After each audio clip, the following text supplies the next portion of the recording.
We want to welcome Network on Zingo TV channels 250 and 251. Zingo TV is a free app that can be downloaded on iOS and Android devices.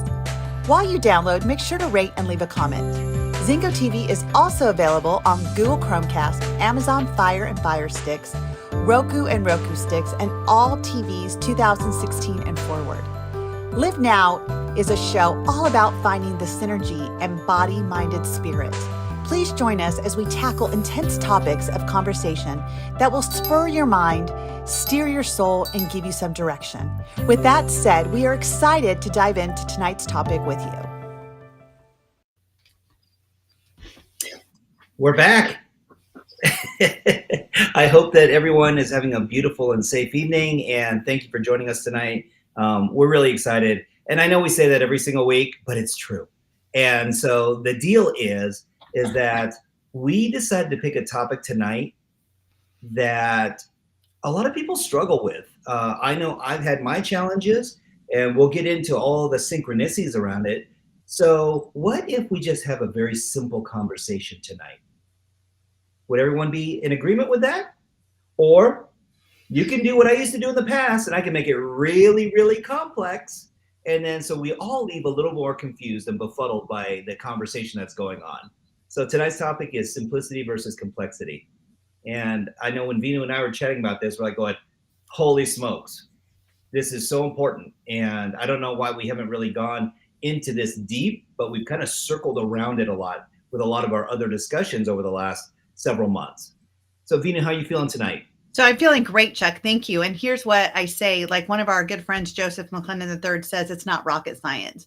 And I feel like a lot of people out there, we stay away from what we want to learn or the things that we think we can up level in our life because we think it's going to be so hard. You know, the people that have all the money, the people that have all the things in their life that it looks like it's so fun and exciting and they're so lucky, but it's so hard to get. Right. And here's the truth. It's not hard.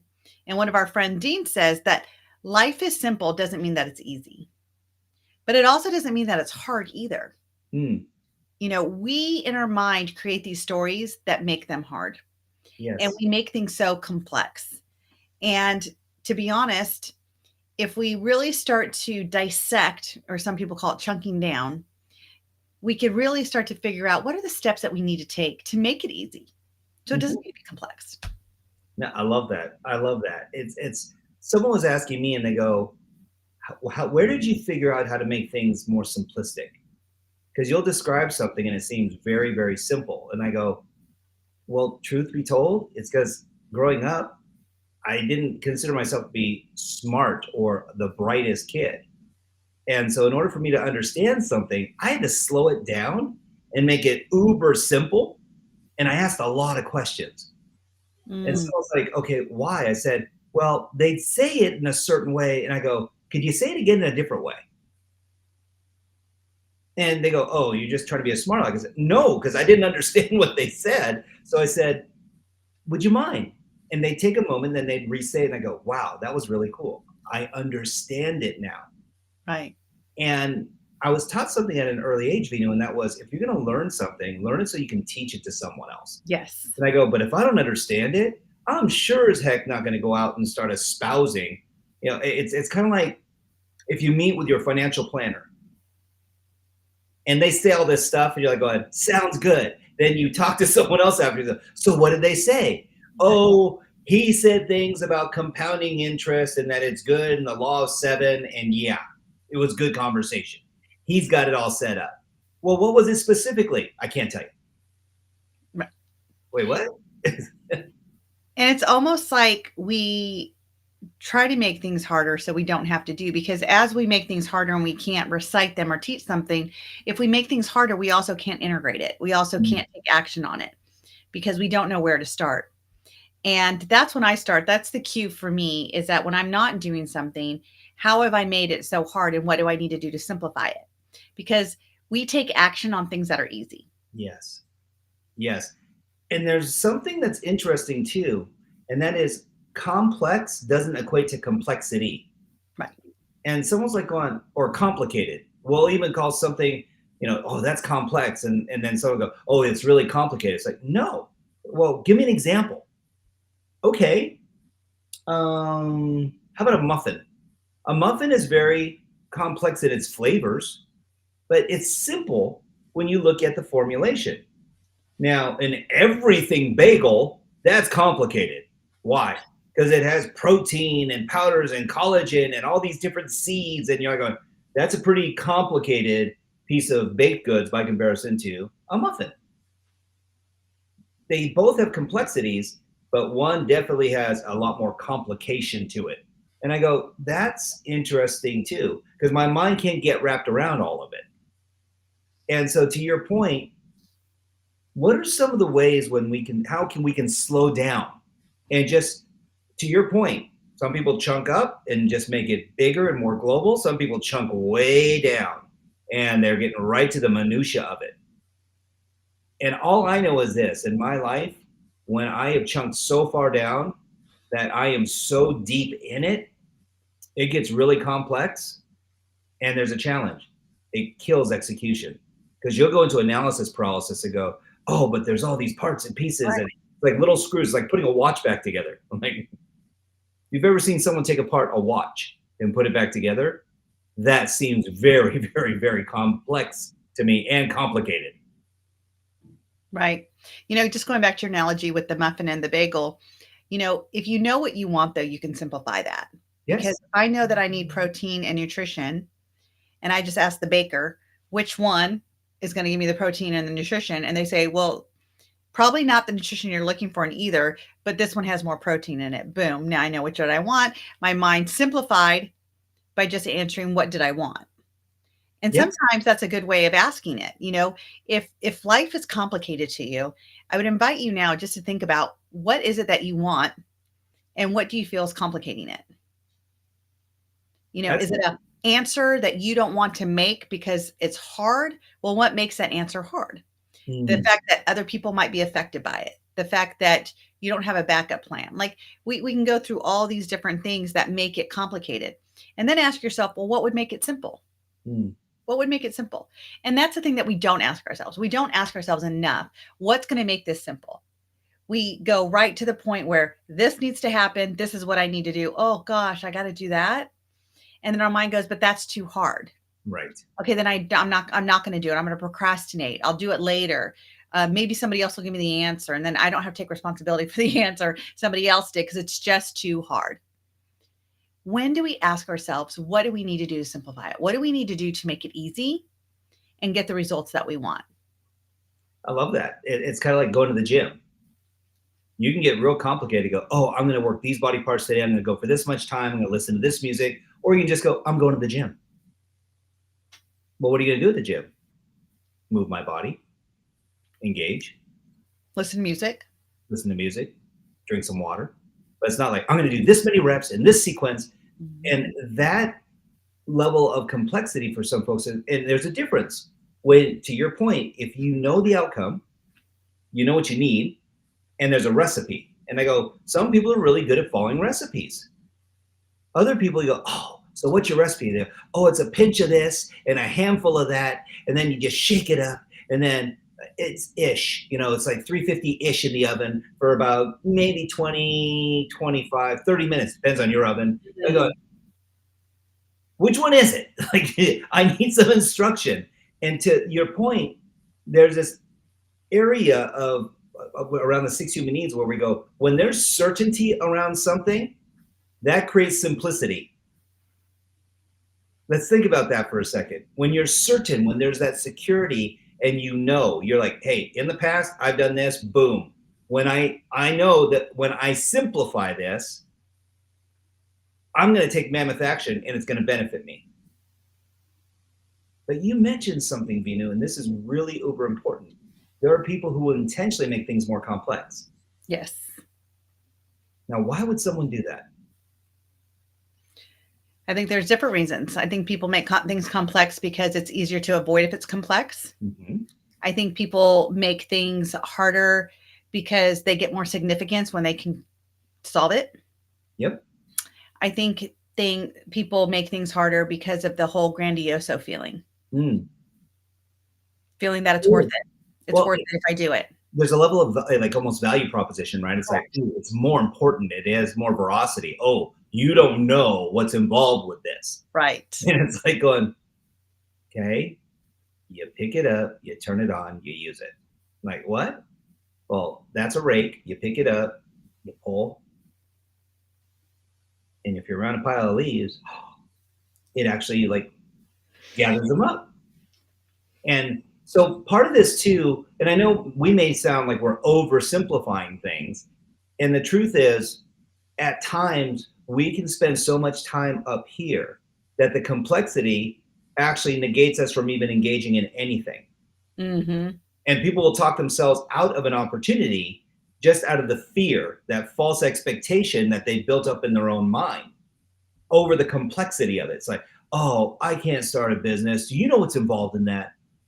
I don't have the time to do all that research. And it's like, wow. Yet if you talk to the people who've been the most successful in business, it wasn't the jump off point. It wasn't the starting point. They're like, I just did it. Right. I had a desire. I had a drive. To your point, and thank you, my sister, I had a need. I wanted this so bad. And I didn't even know how I was going to do it. But I kind of stumbled my way through the dark and I started talking to people. And when I made it about something bigger than me, all of a sudden it was like, wow, it took on a life of its own. You know, if we also just think about when we were a little kid, learning 2 + 2 was hard at one point. Sure. And now it's not so hard. You know, sometimes we get afraid of what's hard. Like I watch my kids that, you know, are in 6th and 5th grade and some things are so hard for them. And they get disappointed because they feel like they should know it. And I said, well, if you know it, you wouldn't be in this grade. Mm-hmm. You're in this grade to learn it. I said, and I always use the 2 + 2 thing. I said, do you know how hard 2 + 2 was for you? He's like, Mom, it was never hard. Yes, it was really hard for you. I remember you getting frustrated when you couldn't do it. And I said, but it's easy now. So what did you have to do to make it easy? Because success leaves clues. Yes. Help kids, help yourself, help your own brain to realize a lot of things that we're afraid to do, we've probably already done some of the same strategies in a different way to get the response that we need. Mm-hmm. So if we are looking at what have we done that we feel good about ourselves and how can we compare it? And when we've made things simpler, how we've been able to do that? What was the key thing to do? And sometimes it's just learning about it. It's, you know, researching it more. It's asking people that have done it or have the answers. And then we realize it's not as hard as as we're making it be. Right. Sometimes too, it's like that age-old saying, right? It's not what was said, it's how it was said. Yes. And you're like going, wait, they just changed a couple things in the way that they delivered this. And I'll remind you too, as a person who is growing consistently every single day, the same exact thing that was said 2 months ago can be said today. And you're like going, wait, what? It was like a light, bing, the light bulb went off and you're just, wow, that hit in a different way. But of course, this is only when it comes to my kids and I'm giving advice. And then my beautiful friend gives the same advice. And they're like going, she's amazing. And I said, I agree. And we discussed what they discussed. And then it's like going, wait a minute. Didn't we just talk about that 2 weeks ago at the dinner table? like, was I the only one listening to our conversation? Because, and I've learned, I just go, release it to the universe and be grateful. It's like, yes. However they get the lesson, however you get the lesson, because here's the deal. We even have rules around how we get the lesson. We do. We do. Isn't it? Thank you. I feel so affirmed right now because I'm like going, I'm not the only freaky deaky person on this session where I'm like going, okay, I've got to get it this way and I got to get this fast and it has to be the right way. And it's like, what's the right way? I don't know. And yet we can teach this to everyone else. That's why we're talking, y'all. We're just reaching out to the universe and sharing love, light, and laughter and trying to, say, hey, you too can have this experience. You too can go ahead and feel connected and find more simplicity in your life. And on the other side, it's like going, do I still make some things complex? Uh-huh. Yep. And not because I'm trying to, but it happens. It definitely happens. So, what would you say to someone if they're saying, how do I know what I need? How do I know what I really, really need and want? So that way I can actually be present to identify the simplest way to get there. Mm. Because if you don't know what you don't know, then sometimes it's a matter of, and I don't want to say experimenting, but I'll say venturing to try something new. Mm-hmm. I'd love to hear your thoughts. I think that when we look at, and I'm going to go back to one of the things that I teach a lot is like the life wheel. Mm-hmm. And we're looking at different segments of the life wheel. Our spirituality, our finance, our career, our family, our relationships, our social, our health. And we can understand what a 10 does. Like if you were on a scale of 1 to 10 and you're looking at the 10 on each category, what that would look like for you. I think that we need to be able to measure what's going on in our life. And that's why I like the life wheel, because the life wheel really sections different things. And I made one for kids too, because kids have a different life wheel than we do. Yes. And I could not find any. So I actually made one up versus because I coach kids so much, I was able to pull out what are some of the things that are in their life, different categories, like school versus work or career. And what I noticed is that when I've asked kids many times, like, what is it that you need or want? The best answer I can get is, I do not know. Right. But as soon as we do that life wheel, and I say, like, we have a scale of 1 to 10. And so I want you to think of every of these categories as a 10. Tell me what that would look like to you. Because we all have different definitions, because a 10 in your life is different than a 10 in my life. And so once they do that, and I ask them, I'm like, okay, so just to measure, a measuring stick, and that's a 10. Where are you at from 1? Mm-hmm. From 1 to 10, where are you at? And they say, well, I'm a 5. And I'm like, well, okay, so tell me, what does a 5 look like to you? And they tell me that. And I'm like, okay, so what would have to take you to a 6 or even a 7? And they're like, well, I would need X, Y, Z. Yep. I'm like, great. So now we know what you need. And that is a simple way that I help people figure out their needs. That's beautiful. It's very chronological. It's very emotions based. And as you and I have discussed so many times with our audience, everything is emotional centered. When we boilerplate everything back down, we can justify in our minds. We can say we were guided by spirit. And I would still ask you, how does that make you feel when you know that you're guided? And they go, oh, I feel this way, Chuck. It's like, awesome. And so does that give you the certainty to move forward? And they go, 100%. From a scale of 1 to 10, 10. Awesome. How much variety do you have? And then they start, right? So now, as we say, if progress equals happiness, we say this in business all the time, but it's true in life as well. And possibilities create progress or feed progress. I go, what are the possibilities? And that's exactly what you just did so brilliantly, and in a very structured and simple, not complex. You getting this, y'all? And again, this isn't to be patronizing. This is to show you that there are different techniques that you can use in your communication styles with yourself and others to actually gain even more clarity and simplicity. And that's such a beautiful thing in today's climate, because all around us, there's this cacophony of information, noise, data, and some of it's real and some of it's just perceived. Like if you were to look at, we're not going to go down the road of politics, but that's just one banner. If you look at social injustice and you say Gaza, Taiwan, Ukraine, or the border, or we can go on and on and on. There's all these nuances. Right. And it's like, oh, the injustice in the world. And it's like going, well, how about all the justice in the world too? Because if we're going to blame for everything that's challenging, we also get to blame effectively for everything that's beautiful. One of our mentors, the big guy, Mr. Robbins, has this propensity to say that, hey, blame effectively. So if you're going to blame for everything that's been challenging, also blame for who you are now, all the beautiful aspects of your life, because you wouldn't be the person you are if it wasn't for that context, for that contrast. And so I appreciate that lesson in learning. On the other side of it too, and I go, we're all so blessed to be living the lives, and like I'm blessed to be here with you, to be able to engage this beautiful community. And that's simple. Just living in gratitude is so simple. Chuck, what we search for is what we shall find. If we're going to look for everything bad, that's what we're going to find. If we're going to look for everything good, we're going to find. If we look for everything to be hard, that is what we're going to find. Yeah, true.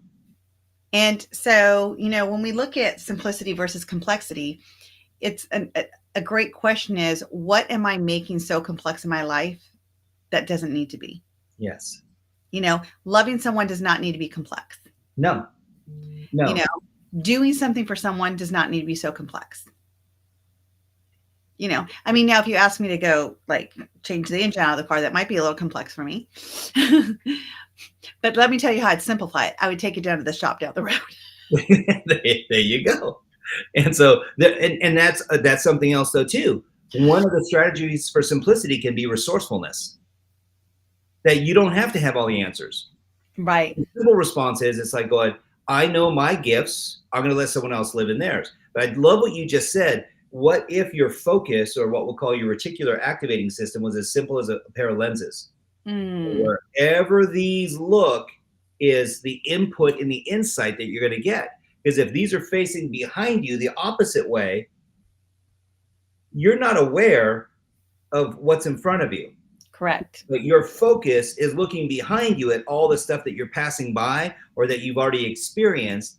And so that reticular activating system in this beautiful brain that distorts, deletes, and generalizes information needs to be focused. So you can think of it like blinders or a big, cone. And you're just like, think of it like if you've ever seen your dog have to go to the vet and they have the cone of shame or silence, it's like, we were just like going, you can whisper and he can hear you from across the room, because it's like, it just funnels everything. And so what do? To pay attention, they go, huh? That's it. And it's wherever they focus their head. But stuff can be going on over here. You be snapping your fingers right on the other side of the cone. And they're like going, wait, what? I hear it, but I can't see it. That's the same way for us. Right. And I'm going to remind people of something too. And that is, you have these filters, as Veenu mentioned. And for some of us, it's visual, some for auditory, some are kinesthetic. And there are sometimes even, I'll say, olfactory and gustatory. You'll be triggered by something. So you may not have had like one of your favorite meals in the longest time. And you don't know why, but all of a sudden it's like, oh my gosh, that smells like homemade curry. Or, oh, that smells like Japanese fried rice.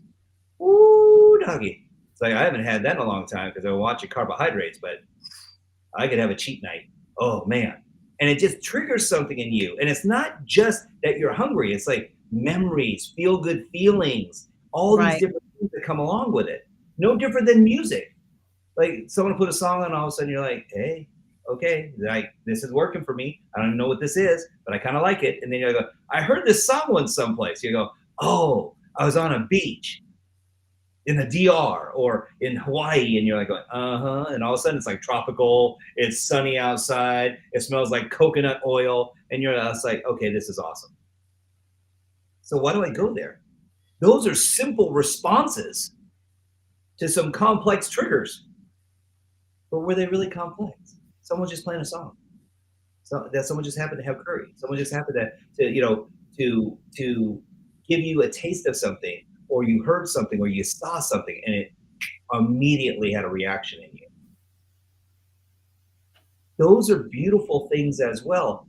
When you know who you are too, and you can intentionally set those triggers off for yourself as well. Right. So there's this beautiful technique that Veenu and I learned a long time ago called stacking, and you can actually do this for yourself, where in the simplicity of things, you can actually stack emotions and feelings that will give you a higher level of connection. And they go, that sounds complex. And I go, no, it's really simple. This is the 1 + 1 = 2, or the 2 + 2 = 4 scenario. In the beginning, it seems so complex. And when you learn the simplicity of it, all of a sudden you're like, this is easy. So Chuck, what about, like, I think that it'd be great to talk to our listeners also about hard versus complex. Because Because I believe that there's a difference. Do you? 100%. That's why I was talking about complex doesn't equal complicated. Mm-hmm. Complicated, what's the inclination? It's hard. Oh my gosh, this is going to take forever. And it's going to be expensive and take time. And I don't have that kind of time. I don't know if I'm that dedicated. And then you start even questioning, do I really even want this? Right. Right? You're like going, I don't know. Do I really need a six-pack? Can I just sport the pony keg? Like, and people go, well, what do you mean? Well, I want like the washboard abs. You know, I go, okay, great. You can have them. Are you willing to be who you need to be in order to get them? And I go, I don't know. It sounds like an awful lot of work. I can just stick with the pony keg. It's just one ab. You know, it's like singular, slightly rotund. And it's like going, hey, built for comfort, not speed. And so it's like, what the heck are we talking about? I said, you will create complications for yourself when you know that if you make it complex enough that you just won't do it. Right. You'll create your own procrastination. You will create your own buffer zone of ineffective learning. And I'll just call it unlearning, because you're not learning anything. You are opting for comfort over growth. Right. And there's no growth in comfort. I'm sorry. And that doesn't mean that it has to be complexity that's feeding that. It can still be complex. Learning to walk was complex when you didn't know how to do it. 100%. Making meals was complex. I know some people still today, ramen is a complex engagement.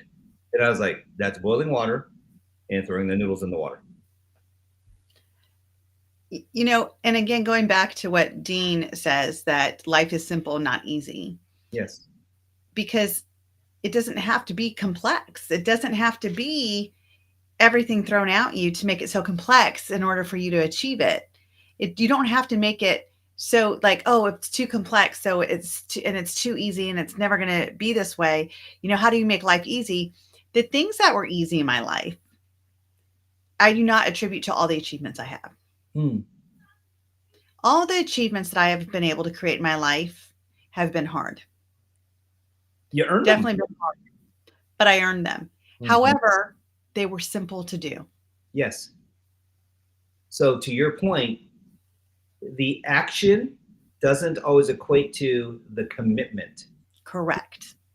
And that's a huge defining factor. There are a lot of folks who will pull a book off the shelf and read something and go, that is so simple, till they attempt to engage and put it into practice. So I can show you that a push-up is simple. I can also show you how to make them really freaking complex. And what's the difference?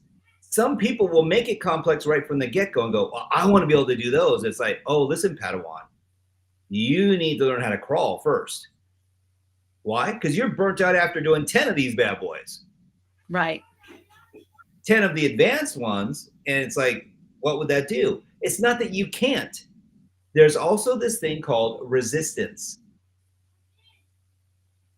Gravity creates a natural resistance for us. If we didn't have gravity, though, you could jump for 50 yards. That would be impressive. And if everyone else could do it too, then you'd be like going, oh, but it's nothing special. Because we all can do it. We all can defy gravity. It's like, okay. And I will also remind you that with not enough gravity, you would fly off the face of the planet. Right. So why is this important? Without some resistance, you don't get the benefit, as to Veenu's point, of getting the lessons, the learnings, and the growth. And as human beings, we have this tendency, and that is, if it's too easy, we dismiss it that everyone can do it. Why? Because it was easy for you. That doesn't mean it's easy for everyone else. And then there's other things that other people are great at, and you go, oh, if I can only do that, that would be amazing. And you can. Right. Will it be as fast as someone else? Not necessarily. Will it be as proficient as someone else? Not necessarily. But here is what I know. If you only hang around people at your same level or lower, you will never grow higher than where you are now. Right. There's a comfort zone that will only take you to that level. And there's also this misconception, though, too, Veenu, and that is, oh, if I get in a peer group of people who are just pushing themselves to the limit, then I'm going to grow too because they're all pushing. And I go, that's not true. Well, I think also, when we talk about how do we resolve complexity and create simplicity, besides asking yourself those questions of like, what do I need to make this simple? I think another thing is like, look for role models, look for people that have already done it in your life. Mm-hmm. There's lots of people that have done it. And I'm not just talking about Dr. Google. I mean, No. I love Google, but I like things to be validated. So I go to people that I know have created that. Like when I was creating my business, I went to friends that know how to create businesses, people that have created businesses because they've already done it. Right. Versus going and getting the steps. Because when I read the steps, it was very complicated. Oh, yeah. It's very, very complicated. And I'm like, there's got to be a simpler way to do this. I know it's not going to be easy. Right. But this is too complicated. So I started to figure out who could I get to role model? Mm-hmm. Who would be willing to help me to do what I want to do so I can simplify, get out of the complexity of life. Yes. And make what I need to make. And that's exactly what I've done, and now I'm an instructor for a coaching institute. And that's one of our key visions or, rules or whatever we call them. It's to assassinate complexity. Yes. How do we make it simple? To go further, faster in our life, we have to assassinate complexity. We need to make it simpler for you to understand, because if you understand it, you're going to do it. And if you do it, you're going to teach it. You're going to share it. You're going to help other people do it. And to your point earlier is that if it's so complex, you're not going to share it to anyone. You're not going to do it because it's just going to be too difficult to get in there and do it. And there's a lot of overwhelm that comes from I'll say, pushing past the envelope of understanding. Yeah. And someone's like, okay, like what? Have you ever seen a cake that was like so dolled up with frosting and beads and piping, and you're like, I don't even want to eat it. It looks like a piece of artwork.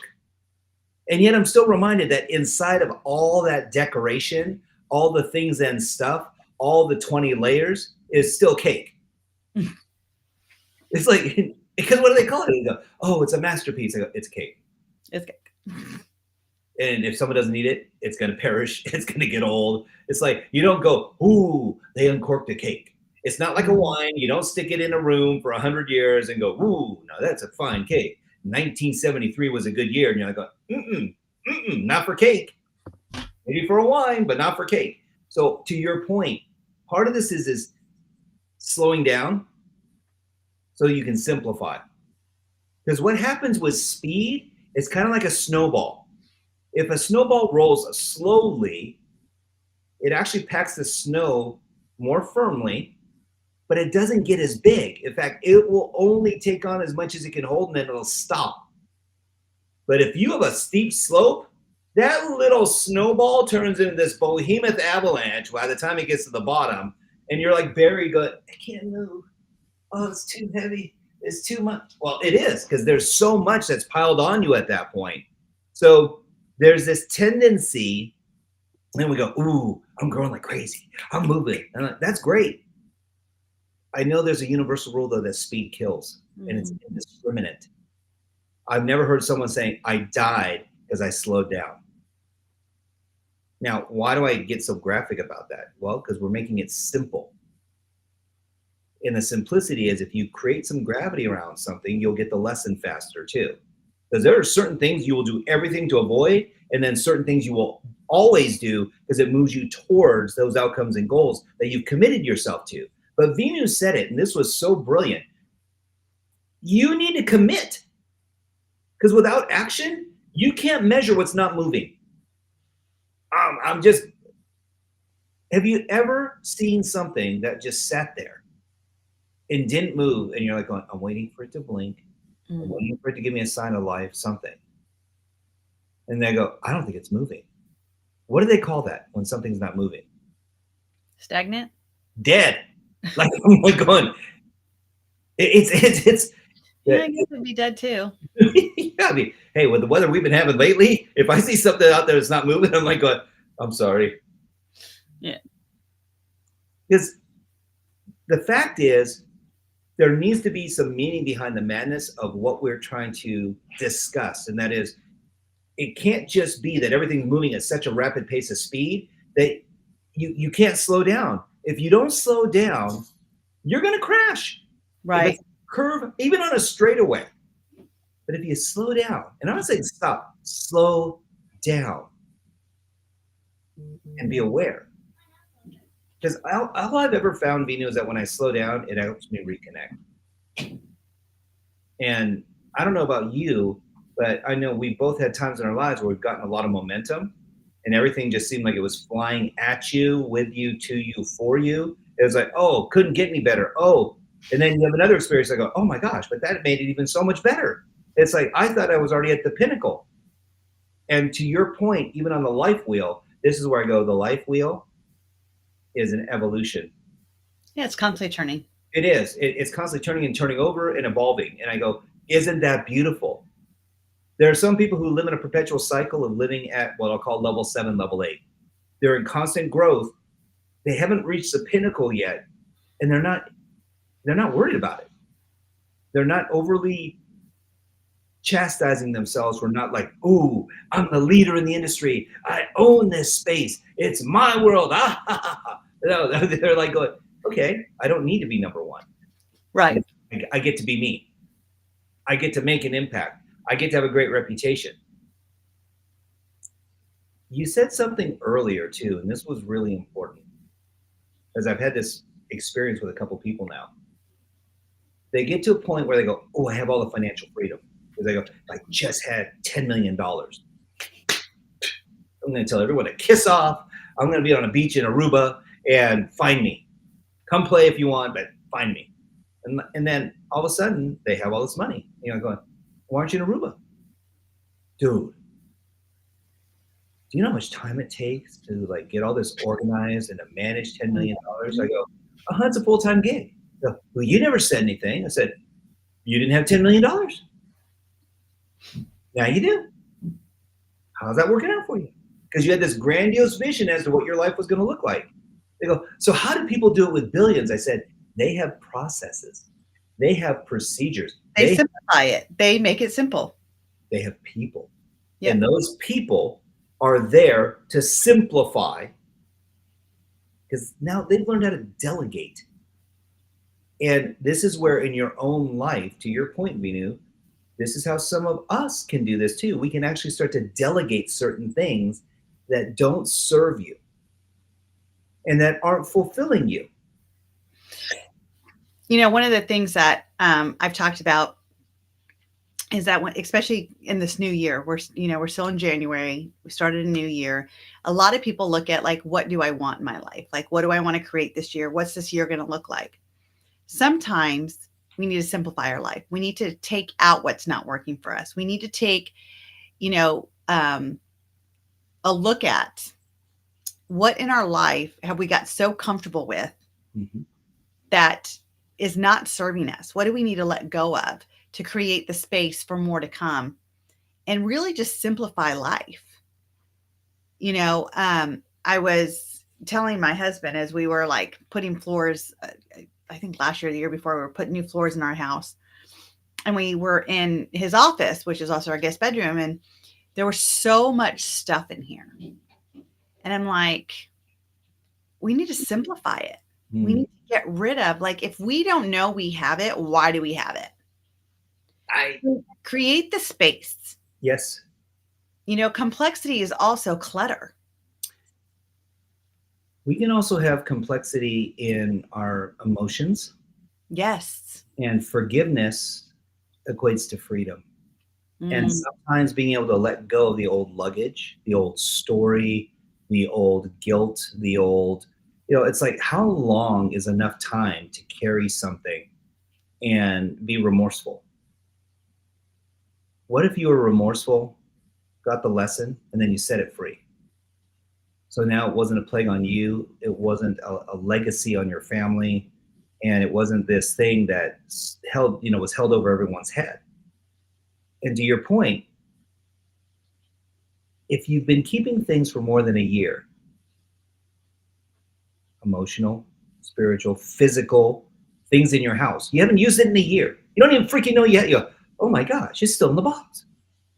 I go, maybe, just maybe, it's a time to gift it and let someone else have the gift of receiving something that you didn't even need in the first place. Because if you really needed it, you would have found it. You would have utilized it. Go, oh no, but I just misplaced it. And I said, how many emotions, how many things in your life, outcomes have you misplaced that we got shiny penny? Something else came along that met our need at a higher level.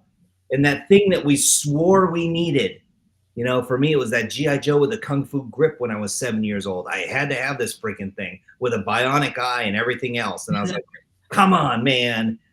I know the things you remember, right? I'm having a flashback. Yeah. Thank you, God. I don't know why that came into me, but it did. And I was like going, but I had to have it. And I didn't get it that year, but I got it the next year. You know what? I was like, hey, look what you got. Like going, I'm 8. That's so 7-year-old dad. That's like not G.I. Joe, Kung Fu grip. No, I really liked it still, but I was like going, why? Because now I was into my bike.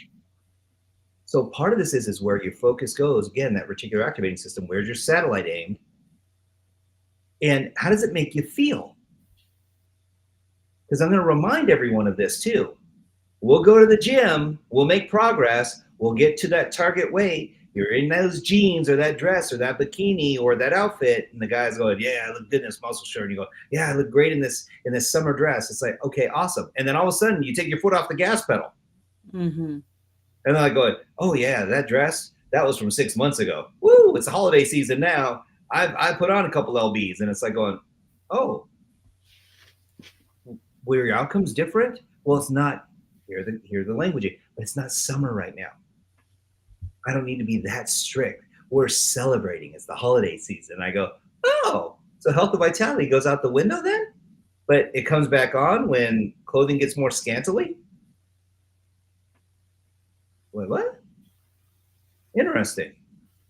That's a unique strategy for adjusting one's health and vitality. And so why do we go there? We get to feed ourselves and fuel ourselves. And we have this saying in our neck of the woods, and that is, ordinary things done consistently produce extraordinary results. Well, what if your commitment is to increasing the level of simplicity in your life? Would that actually help feed you in all aspects of your life, where now in faith, family, fitness, finance, fun, and fantasy, you're like living at a higher elevation because now your standards are higher, but you're able to share more of it. And they go, right. Oh, that seems complex. You're growing like crazy. You're like going, and it's been really simple. Right. And another tool or strategy, if you would, to create the simplicity from complexity is organization. Like, organize your life. Organize, like that's one of the things that I am teaching my 11-year-old twins now, because I want life to be simple for them. Mm-hmm. And things get complex in our brain and in our life when we have so much to do and there's no organization to it. Get a plan together. What is that going to look like? How are you guys going to work together? And like you said earlier, Chuck, is like delegate. Yeah. Delegate responsibility, because you know what? Even our kids, as much as our kids like, oh, I don't want to do it. When they do it and you compliment them, they feel like they're part of the family. It gives them so much worth. Yeah. So when you were talking about simplifying also means giving worth, giving gratitude. It's teaching, it's a role model for our kids, and you're setting them up to win as they go further in their life as well, because they're watching you. Yeah. They're watching you be organized. They're watching you know where things are and how they need to be, because then you get things done efficiently. It's like the easiest example I can give is sports. So growing up in martial arts, it was one of those things where when you see people sparring, and I go, if you get sidetracked when you're in a sparring session, it's not good for anybody. It's not. In particular, you. And so if it's soccer, You're not out there doing your nails while you're on the soccer field. You're not picking daisies. You're engaged. So you're being deliberate. You're being aware and present. And part of this is where is your presence? Mm-hmm. Now, people go, oh, people always talk about presence. I said, well, let's look at that for a moment. Part of the word presence is present. That's the preface in this. And I go, so the present is your gift to yourself and others. Yep. The essence of presence is that I don't have to. The essence of it is I will be my best so I can do my best. And when we're coupling these together, all of a sudden it's like, oh, wait, I'm aware, I'm here, I'm present, and I'm living in my essence. So beautiful. And it makes such a big difference because now it's like, that's what presence is. If you're going to be, I'll just say, absent, then that's a very different ideology. Because really what you're doing is you're being dismissive. Are you worth it? Is your time worth it? For the set time, this is why I love time blocking so much, because I know practices from this to this, my unbridled focus. I'm not wearing my street shoes. I'm not wearing my Sunday best. I'm wearing cleats and shorts, the uniform, whatever the curriculum is to play that sport. Right. I'm not out there with a badminton. I'm out there with a soccer ball.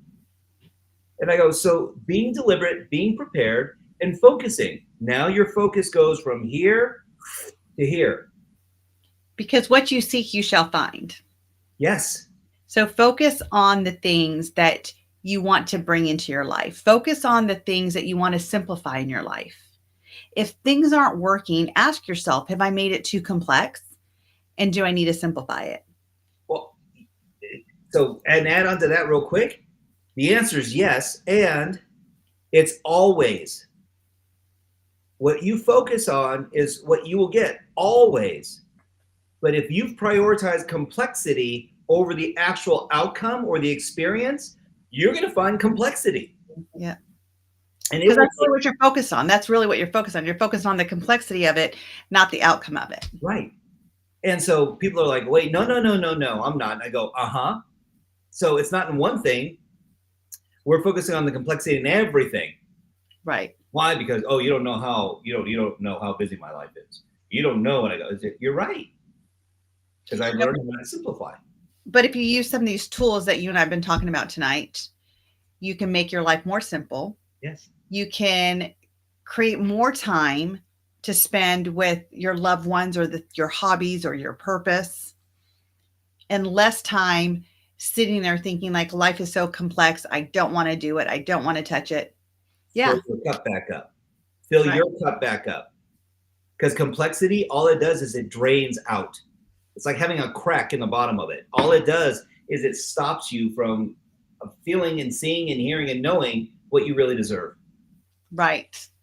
We could go on and on about this one because it opens up Pandora's box in all these different areas. But no, Veenu, to your point. So I'm going to remind you all, go back to what Veenu had mentioned earlier. Ask yourself, what do I really need? What do I really want? And get clear on it. And write it down. Write it down so it's real for you. So you don't go, oh, what was that? What did I say I really need? No, write it down. Put a date on it and memorialize it. Make it real. Make it real. It's always a treat to spend time with you. I love our conversations and our dialogue. So thank you, my friend. Absolutely. Thank you. Thank you for our listeners, and we'll see you next week.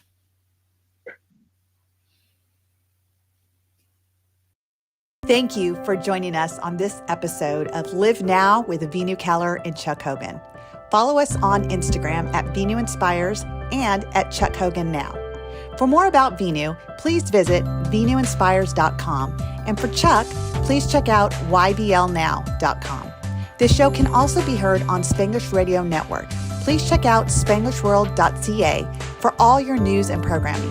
Spanglish World. Watch it, hear it, read it, download it, and live it.